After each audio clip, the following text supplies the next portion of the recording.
Welcome back to CHQ in View, where we celebrate the people, places, and projects that make our region shine.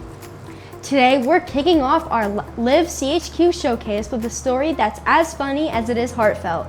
Comedian Gabriel Fluffy Iglesias rolled into Jamestown for a one-of-a-kind donation to the National Comedy Center.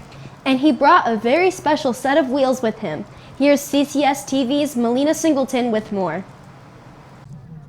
Close to 1,000 people from all over the East Coast gathered to watch the grand opening of Gabriel Iglesias' new exhibit at the National Comedy Center in Jamestown, New York.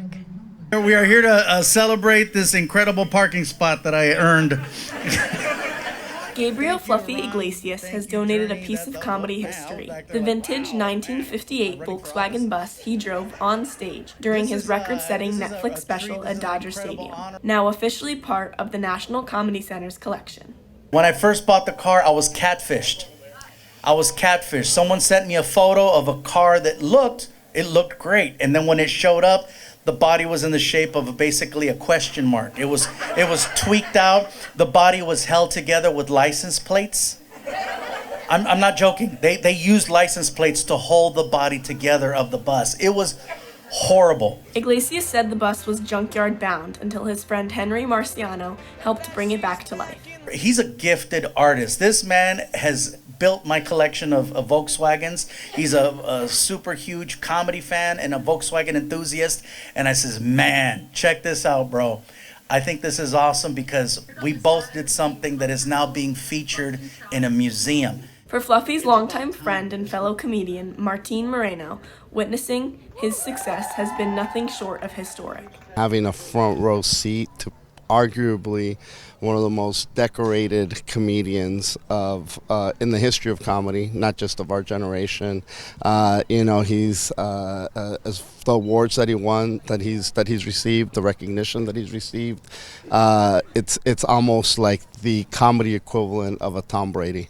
Following the ribbon-cutting ceremony, I had the chance to ask Fluffy what his words of wisdom are for upcoming and aspiring comedians. When I first started in 1997, by the way, there's like, when I started back in the 90s, that's like a long time ago, there was no social media. There was no MySpace, there was no Facebook, there was no Snapchat, there was none of that. All we had was talking face to face. And I would promote my shows through either television, radio, mostly flyers, because I couldn't get on television and radio. Iglesias told aspiring comedians they don't need Hollywood. With a smartphone, he says, the future of comedy is already in their hands. So my advice to you is, don't waste it. And don't make excuses why you can't do something, because the only thing holding you back is you. So. Fluffy's advice touches generations, something fans like Aaliyah and her friends can attest to. We've seen a couple shows from him, and I grew up with him too. Being able to blend like the non dirty stuff with the actual other it's like a good mix of it that he can do. I feel like he manages that probably the best at any comedian. Colin and his family made the trip from Pittsburgh just to see Fluffy in person. He says it's Iglesias' down-to-earth style and clean humor that really stand out. Just like the average guy, I guess. I don't know, feels like he talks like a lot of other people talk. Jamestown's Kenneth Amero, originally from Nigeria, jumped at the chance to meet Fluffy as well. After getting an autograph, he shared why Iglesias' comedy hits home. He brings a lot of things everyday people can relate to. And some international flavor into it. He talks about tacos and make fun of, how people say their names, and pronounce things. So I can relate with that, definitely. For fans like Jordan Cobb and Alyssa Jambaluka, his humor provides much-needed comfort during some of their toughest times. I lost 2 grandparents a few years ago, and just watching him help me get through that, just to have a good laugh and just, see that and everything, it was great.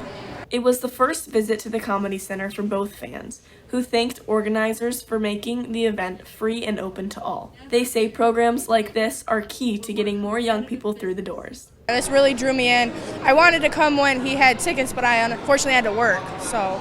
In the end, Team Fluffy agree. Founders of the National Comedy Center couldn't have picked a better venue to celebrate comedy's impact. The fact that this place was made with the energy of a Lucille Ball, I think is incredible. A huge testament. Her legacy continues to grow because without her, this isn't here. And we're just having conversations. Geniuses and comedy icons, I think it's the perfect place. We're talking about how her comedy is timeless. For Iglesias, he wants locals to explore what's in their own backyard. Come walk inside and see what's in your town. Look at this place is incredible. And as soon as you go inside, you'll tell more people about it. We want this place to grow and be here for a very long time. If not, I want my car back. What's next for Fluffy? He dedicated his support to comedy in Jamestown and encourages attendees to spread the word about the National Comedy Center. Melina Singleton, CCS-TV. Thank you, Melina. What a great visit from Fluffy and a really special moment for the Comedy Center and our community. Yeah, and you could really feel how much that event meant to the fans who came out. Definitely a memory that'll stick around for a while. Absolutely. Gabriel Iglesias is like my favorite comedian, and I was so excited to see him when he came about 2 years ago. It was so special for this event to happen right here in Jamestown. It's very cool that we have a piece of his history and his legacy in our very own backyard, and we can check it out anytime. 100%.